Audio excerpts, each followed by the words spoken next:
नमस्कार, news capital express में आपका स्वागत है। मैं हूं आपके साथ दीप्ति। आइए शुरुआत करते हैं ताजा तरीन खबरों के साथ। गैर सरकारी संगठन लक्षिता वेलफेयर सोसाइटी द्वारा महिला सिक्योरिटी एजेंसी का शुभारंभ किया गया। लक्षिता वाहिनी के गठन का उद्देश्य समाज में नारी शक्ति को प्रोत्साहन देने सहित उनके आजीविका का नया क्षेत्र उपलब्ध कराना भी है। वक्ता वेलफेयर सोसाइटी की चेयरपर्सन डॉक्टर श्रीमती गिरीश त्रिपाठी ने बताया कि मध्य प्रदेश में पहली बार होगा जब महिलाओं द्वारा संचालित एक ऐसी सिक्योरिटी एजेंसी अस्तित्व में आई है जिसमें केवल महिलाओं की सेवाएं ली जाएंगी। इसके लिए चुनी गई महिलाओं को आत्मरक्षा सहित दूसरे की रक्षा करने की ट्रेनिंग भी दी जाएगी। रक्षा वाहिनी में महिला बाउंसर भी शामिल की गई हैं। आप सभी को नमस्कार। और मैं डॉक्टर गिरीश त्रिपाठी रक्षिता वेलफेयर सोसाइटी की मेंटरशिप करती हूँ। दरअसल हम लोगों ने ये पाया कि भोपाल या यूँ कह लीजिए मध्य प्रदेश में ही लेडी बाउंसर्स या पर्सनल सिक्योरिटी ऑफिसर जो फीमेल कैंडिडेट्स की हम बात करें तो बहुत कम हैं या है ही नहीं। लगभग भोपाल में तो इक्की दुक्के महिलाएं आपको मिलेंगी जब आपको ज़रूरत होती है।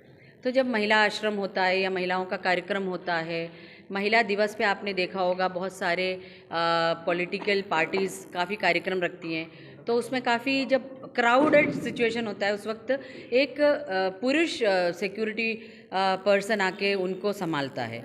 और दूसरे आप देखेंगे कि महिलाओं का जो हॉस्टल्स होते हैं वहाँ उनके निजी क्षणों में भी वो उतने फ्री होके मूवमेंट नहीं कर पाती क्योंकि वहाँ पे पुरुष सिक्योरिटी गार्ड होता है। तो ये सारी चीज़ों को हमने सोचा ये कमी को पूरा करें। हमारे पास ये जो आप देख रहे हैं ये महिलाएं हैं जो हैं ये आई थी रोज़गार ढूंढते हुए। तो हमने इनसे पूछा कि हमने इनसे ये पूछा कि क्या ये लोग सेल्फ डिफेंस की ट्रेनिंग कर पाएंगी। चूँकि मैं एक आत्मरक्षा ट्रेनर हूँ, पिछले 20 साल में मैंने यही कार्य किया है और मैंने करीबन 19,000 महिलाओं को ट्रेन किया है। और मेरा जो आत्मरक्षा का जो ट्रेनिंग होता है, मुझे दे दीजिए, वो जो ट्रेनिंग होता है वो साड़ी में कैसे आत्मरक्षा किया जाए ये उसकी यूएसपी है। मतलब यूनिकनेस ये है कि एक भारतीय महिला जब अपने परिधान में रहे तो भी वो आत्मरक्षा कर पाए। तो इस तरीके से हम लोगों ने इनको ड्रेस भी सलवार सूट ही पहनाया है ताकि ये महिलाएं दूसरी महिलाओं के सामने अपने आप को असहज ना महसूस कर सकें और दूसरी महिलाएं भी इनके साथ रहने में एक अलग से उन्हें ये ना लगे कि ये कोई बाउंसर्स हैं, ये हमारे साथ खड़ी तो ये हम में से एक नहीं है। तो आप देखेंगे ये सब एक नॉर्मल ड्रेसअप में है। तो रक्षिता वेलफेयर सोसाइटी पिछले 20 सालों से बिना किसी कहना चाहिए आर्थिक मदद से अपना कार्य कर रही है।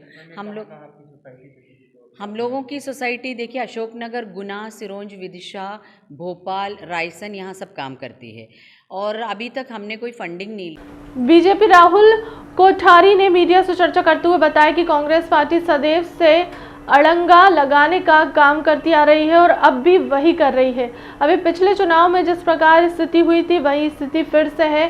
इस जगह से कांग्रेस पार्टी का यह चाहती है कि चुनाव ना हो। भारतीय जनता पार्टी प्रदेश मंत्री राहुल कोठारी ने मीडिया से चर्चा करते हुए बताया कि कांग्रेस पार्टी सदैव से अड़ंगा लगाने का काम करती आ रही है और अब भी वही कर रही है। अभी पिछले चुनाव में जिस प्रकार स्थिति हुई वह स्थिति फिर से है। इस वजह से कांग्रेस पार्टी यह चाहती है कि चुनाव ना हो। कांग्रेस पार्टी द्वारा कोर्ट में पिटीशन दायर करने के बावजूद कोर्ट ने लगाई फटकार। देखिए, जिस कांग्रेस पार्टी ने आज तक छाती पीट पीट कर ये बात कही हो कि राजीव गांधी जो है पंचायत राज व्यवस्था के जनक हैं, उन्हीं के पार्टी के लोग आज चुनाव से जिस तरह से भाग रहे हैं, पीठ दिखा रहे हैं, इससे स्पष्ट हो जाता है कि कांग्रेस पार्टी का कैडर, कांग्रेस पार्टी के ज़मीनी कार्यकर्ता और कांग्रेस पार्टी की जो ज़मीन पर पहुंच थी वो पूरी तरीके से समाप्त हो चुकी है। इस तरह से चुनाव में भागना अपने आप में लोकतांत्रिक व्यवस्थाओं का अपमान है। पार्टी को यदि इतनी ही दिक्कत है चुनाव से तो अपने आप में चुनाव आयोग में एप्लीकेशन करके अपना जो उनका दल का जो रजिस्ट्रेशन है उसको कैंसिल कराने का काम करेंगे तो ज़्यादा बेहतर होगा। तो कहीं ना कहीं देखा गया कि खुद ट्रैक में काम कर रही है, आगे जनता को आगे करती है और पीछे से वो कर रही है चुनाव को। नहीं, देखिए, ऐसा कोई भी अगर वाकया कोई भी राजनीतिक दल करने का प्रयास करता है तो जनता इसको पूरा समझती है। जब उनके ही जुड़े हुए राज्यसभा के सांसद, उनसे ही जुड़े हुए वकील इस मामले में पैरवी कर रहे हैं और साथ में जो केस लगाने वाले लोग हैं वो भी उनके कार्यकर्ता हैं, तो मुझे लगता है जनता की आंखों में धूल झोंकना आसान काम नहीं है। कहीं ना कहीं है की स्थिति दिखती है कि आपको कांग्रेस में, क्योंकि ये बार बार एक ही चीज, एक ही षड्यंत्र को लेकर चलते हैं? निश्चित रूप से लगातार कांग्रेस पार्टी जिस तरह से इस पूरे प्रपंच को रच रही है, प्रपंच जनता के सामने आ चुका है। और निवाड़ी का नाम लेकर जिस तरीके से कांग्रेस पार्टी प्रपंच रच रही है, निवाड़ी में हाल में ही जो हालत चुनाव में कांग्रेस पार्टी की हुई है, उसको देखते हुए समझ ले कि अब किसी बहानेबाजी से काम नहीं चलेगा। जमीन के चुनाव है, आप लोग संपर्क करिए, समन्वय करिए, लोगों से संवाद करिए और उसके बाद चुनाव का सामना करिए। भारतीय जनता पार्टी की कितनी तैयारी चल रही है? भारतीय जनता पार्टी सदैव ही सारे चुनाव के लिए तैयार रहती है। हमारे कार्यकर्ता कमर कसकर मैदान में डटने के लिए तैयार रहते हैं और हमारा प्रयास होगा कि आने वाले पंचायत चुनाव है, हालांकि ये चुनाव जो है सारे बिना चुनाव चिन्ह के होते हैं, ये पार्टी व्यवस्था के अंतर्गत नहीं होते, लेकिन फिर भी जो विचारधारा से जुड़े लोग हैं वो कहीं ना कहीं चुनाव में आगे रहेंगे और भारतीय जनता पार्टी को विजयश्री दिलाएंगे। सीहोर जिले का सरकारी एकमात्र अस्पताल जहां गंदगी का अंबार लगा हुआ है, जिम्मेदार डॉक्टरों से अगर बात करते हैं तो वह सिविल सर्जन हो, मासी साहब, हॉस्पिटल इंचार्ज नवीन मेहरा, यह सीधे मुंह जवाब नहीं देते। मरीज के परिजनों को इलाज की जगह दुत्कार खानी पड़ती है। सरकारी अस्पताल गरीबों के लिए वरदान होता है, पर सीहोर जिले का अस्पताल गरीबों के लिए गुंडे बदमाशों का अड्डा बना हुआ है। इधर कोरोना की गाइडलाइन की बात करते हैं और सरकारी अस्पताल के अंदर कोरोना की कोई गाइडलाइन नहीं है सिवाय गंदगी के अलावा। सीहोर जिला प्रशासन का इस ओर ध्यान दिलाना चाहता हूं कि राष्ट्रीय मानव अधिकार प्रदेश अध्यक्ष नौशाद खान इस अस्पताल की ओर ध्यान दिया जाए। यहाँ के लापरवाह जिम्मेदार डॉक्टर को तत्काल हटाकर कोई अच्छा सिविल सर्जन लाए, नहीं तो राष्ट्रीय मानव अधिकार मंच अस्पताल के सामने धरना प्रदर्शन करेगा। इसकी संपूर्ण जवाबदारी अस्पताल प्रशासन की होगी। मैं राष्ट्रीय मानव अधिकार मध्य प्रदेश अध्यक्ष नौशाद खान, सद्भावना एकता मंच का राष्ट्रीय अध्यक्ष। आज हमारे सीहोर जिले का एकमात्र अस्पताल है जहां पर डॉक्टर माजी, नवीन मेहरा, इनके आतंक मचा हुआ है। इस अस्पताल में गंदगी का साम्राज्य बना हुआ है। सिविल हॉस्पिटल हमारा सीहोर का, इतनी गंदगी है। एक तरफ तो ये स्वास्थ्य की बात करते हैं और एक तरफ गंदगी का साम्राज्य बना रखा है इन्होंने हॉस्पिटल का। बात करते हैं तो तरीके का जवाब कोई नहीं देता है, स्टाफ कोई जवाब नहीं देता है। स्टाफ से बात करो तो वो भी गोल मोल बातें करते हैं।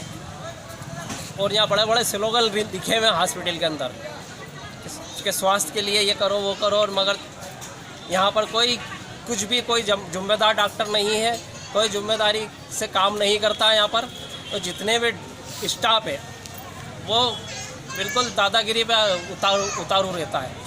मैं ये हमारे ज़िले के प्रशासन का ध्यान दिलाना चाहता हूँ इस अस्पताल की तरफ कि वो तत्काल इस अस्पताल की तरफ ध्यान दें।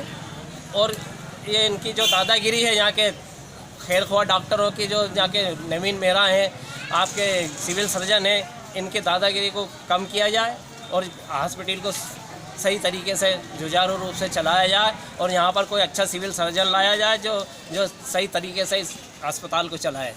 जबलपुर के सिख समाज के वरिष्ठ जनों के द्वारा हाथ में काली पट्टी बांधकर शुक्रवार को आईजी ऑफिस के सामने प्रदर्शन किया गया।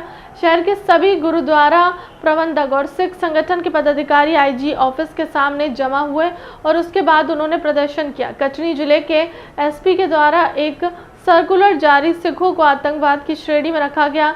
इस सर्कुलर के सार्वजनिक होने के बाद पूरे सिख समाज में नाराजगी है। सिख समाज के पदाधिकारी ने आईजी कार्यालय के सामने प्रदर्शन किया और पूरे समाज को आतंकवादी बताए जाने पर अपनी गहरी नाराजगी दर्ज कराई। सिख समाज के वरिष्ठ पदाधिकारी ने इस संबंध में जिला जांच कर दोषियों के खिलाफ तुरंत कार्रवाई करने की मांग की है। समारोह आयोजित किया गया जिसमें मध्य प्रदेश के राज्यपाल महोदय भी उपस्थित थे। इस अवसर पर कटनी के एसपी महोदय द्वारा एक एडवाइजरी जारी की गई जिसमें सिख समुदाय को आतंकवादियों की श्रेणी में घोषित किया गया। यह समाचार पत्रों के द्वारा दूसरे दिन नगर के सिख समुदाय को पता लगा, जिसके प्रति हमारे सिख समाज के मन में बहुत ही रोष प्रकट हुआ और हम लोगों ने इसको ध्यान में रखते हुए गुरुद्वारा गुरु नानक दरबार गोरखपुर में परसों के दिन एक मीटिंग का आयोजन किया गया जिसमें नगर के समूह सिख समाज को आमंत्रित किया गया था। चर्चा के उपरांत यह सर्वसम्मति से निर्णय लिया गया कि यह जो कृत्य हुआ है इसके लिए एक जांच कमेटी गठित की जाए और इसमें जो भी दोषी अधिकारी पाए जाएं उन पर सख्त से सख्त कार्रवाई की जाए। इसी संदर्भ में आज का यह जो ज्ञापन है आईजी महोदय को दिया गया है, जिसकी प्रतिलिपि भारत के राष्ट्रपति, भारत के प्रधानमंत्री, गृह मंत्री एवं मध्य प्रदेश शासन के मुख्यमंत्री, गृह मंत्री को प्रेषित की गई है। आज आप लोग ने ये पट्टी, जो काला पट्टी बांध के आप लोग ने रैली निकाला, इसका क्या उद्देश्य था आपका? ये आज ही नहीं, कल से हम लोगों ने मीटिंग में निर्णय लेने के पश्चात ही ये काली पट्टी लगाई है। और अभी आने वाले गुरु तेग बहादुर जी के जो शहीदी पर्व को हमने गुरुद्वारा प्रेम नगर में 12 तारीख, 11 तारीख की रात और 12 तारीख को मनाना है। तब तक ये काली पट्टी बांधकर हम लोग अपने कोई भी कार्य करेंगे। ये हम अपना रोष प्रकट करना चाहते हैं कि जनमानस को भी पता लगे सिख समुदाय के साथ क्या हुआ है और उसके बारे में फिर सरकार क्या हमारे को मतलब जानकारी। आज के ज्ञापन में आईजी साहब ने क्या बताया आप लोग को? आईजी साहब ने तो पूरा आश्वासन दिया है कि इस पर जो भी है कार्रवाई करेंगे और आपको इसमें जरूर मतलब पूरी राहत जो है वो मिलेगी और आपको जानकारी देंगे। सर अपना नाम बताएंगे? राजेंद्र सिंह छाबड़ा, अध्यक्ष गुरुद्वारा गुरु नानक दरबार गोरखपुर। जबलपुर बिजली ठेकेदार अपने किए गए कार्यों के लंबित भुगतान को लेकर लगातार 20 दिनों से जबलपुर विद्युत मंडल के कार्यालय के सामने अनशन पर बैठे हैं। वहीं भुगतान न होने के चलते बिजली ठेकेदारों ने सरकार से इच्छा मृत्यु की मांग की है।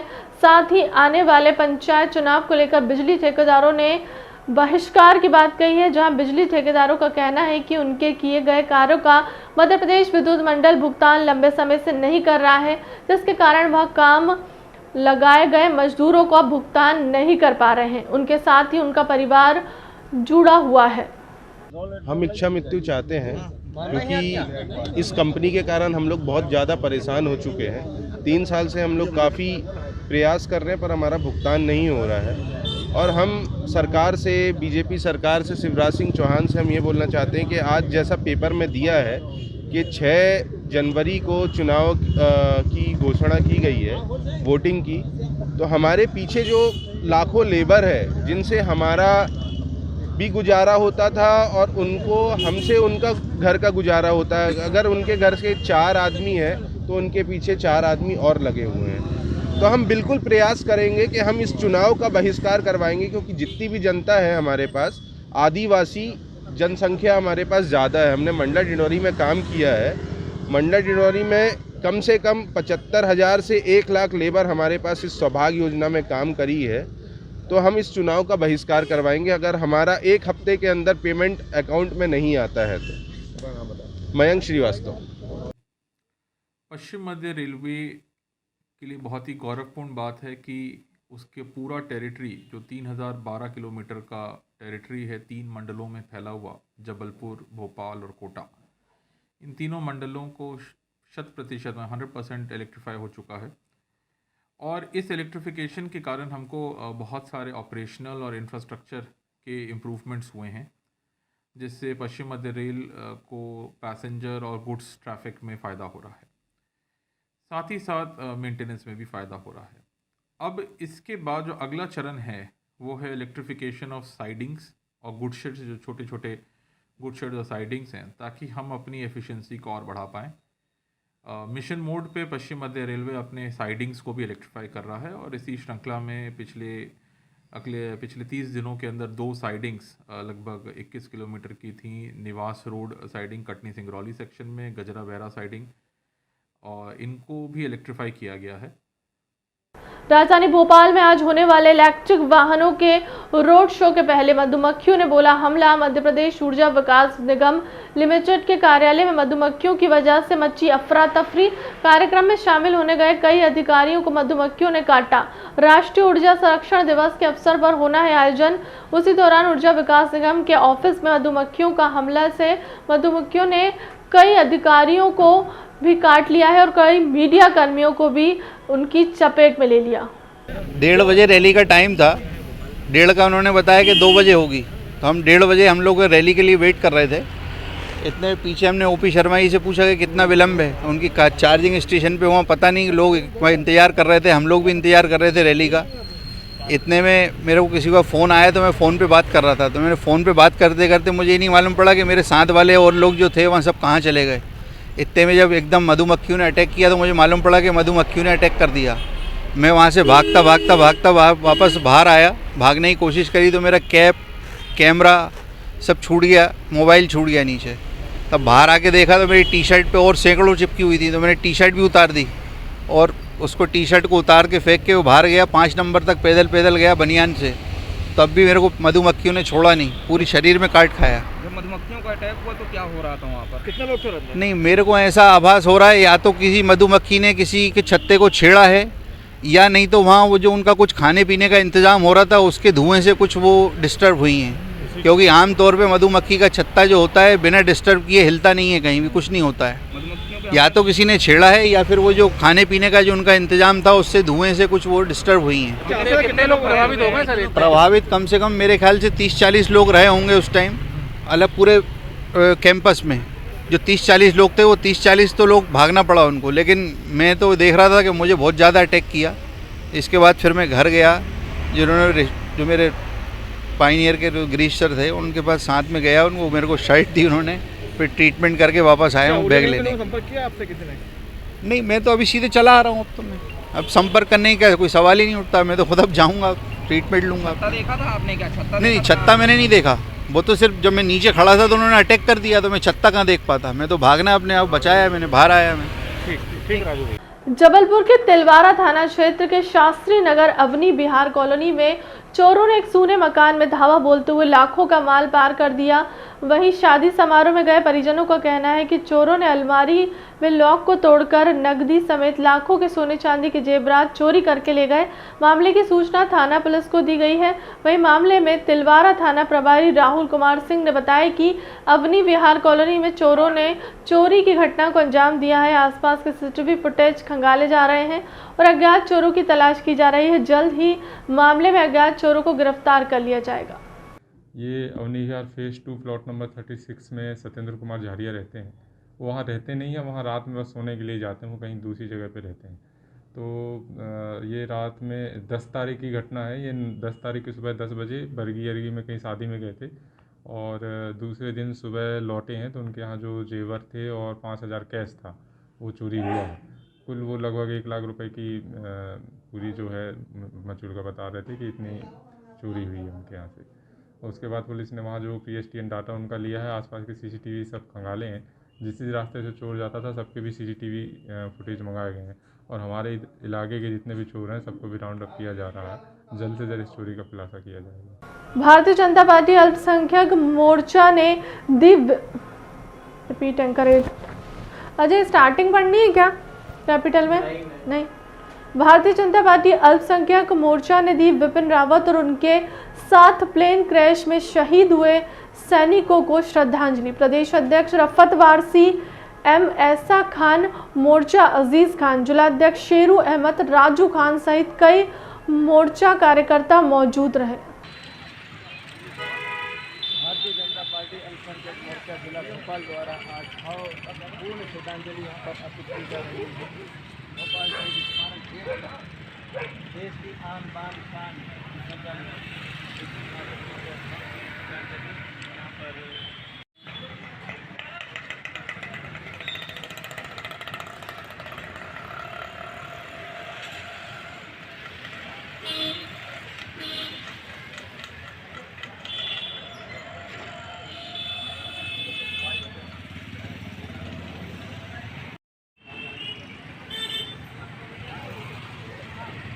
फिलहाल के लिए अब तक की खबरों में इतना ही। देश दुनिया की तमाम बड़ी खबरों के लिए बने रहे न्यूज़ कैपिटल एक्सप्रेस के साथ। नमस्कार।